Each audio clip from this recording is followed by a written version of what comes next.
sakto yung luto ko niyan. Ayan! Thanks, te. Naku, sarap nito. Anak, gusto mo, di ba? Ayan. Uy, Asun! Kain ka na kain! Ay, pasensya na. Hindi kasi ako sanay na may kasabay kumain eh. Ay, naku, dapat masanay ka na. Ha? Masanay ka na lagi. At siya nga pala, dito ka na matulog para bukas, pag gising, samahan kita sa pagbenta ng mga, sa mga products mo, okay? Sige na.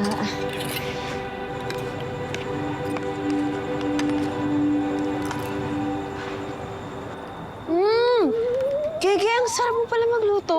I know, right? Hindi, joke lang. Ito naman, nakakahiya naman. Hindi, totoo nga. Hindi nga. Ang sarap, ang sarap. Ikaw din kasi, ang sarap magluto. Di ba, tikman namin yung parang maruha yun. Ang gulong tingnan, pero ang sarap. Salamat. Mami Gege, pwede po ba ako pumunta kay Lolo Mars pagkagising ko bukas? Sige, basta uwi ka agad, ha? Ate Azon, pupuntahan ko po si Lolo Mars. Mabait po yan at matulungin tulad nyo. Sana makilala ko siya, Ninyo. Nga po nga. Kain na kain. Sige. Salamat kayo, ha? At nabutan ko kayo na may dala akong service na takbo ko kayo agad dito. Salamat po at hindi niyo kami pinabayaan. At magpasalamat din pala kayo kay Ma'am Azon. Kundi dahil sa kanya, hindi kayo sana nabigyan ng first aid. At lalo na dito sa dalawang kaibigan ninyong mababait. Si Hazel tsaka si Nathan, na hindi kayo iniwan kahit anong mangyari. Mga hindi kayo makapagsalita dyan dalawa. O sana naman, ha? Natuto na kayo sa mga nangyari sa inyo, ha? Akala ko talaga, katapusan ko na kung may utang si Nathan sa pamilya namin.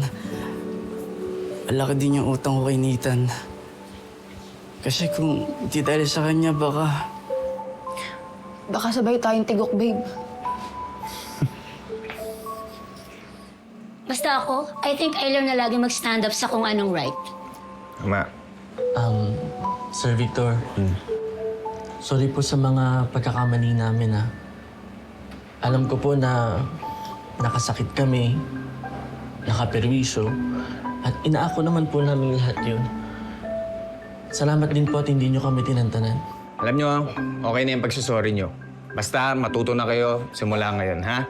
Absuelto na kayong lahat. Ako na bahala kumausap kay Cap sa mga kinauukulan. At sana naman, huwag nyo nang uulitin ito pagkatapos ng lahat na nangyari sa inyo. Tandaan ninyo, ang matatalino, minsan lang pinagsasabihan. At tingin ko matatalino naman kayo, di ba? Tapos yung po Lolo Mars. Buti nga po napainom ni Ate Azon ng gamot sina Kuya George at Ate Rose. Tapos pinagdasal ko po sila. Dahil naalala ko po na manghingi po ng tulong sa Diyos, lalo na kapag mahirap ang sitwasyon. Very good ka dyan, Ninyo. Panigurado ko. Tumulong ang Panginoon Diyos para pagalingin sila. Tay? Inumin niyo na ho ito. Gatas niyo po. Ano ba ito? Gatas niyo po, Tay. Ninyo, kamusta naman si Azon sa inyo? Okay naman po, Tita Hershey.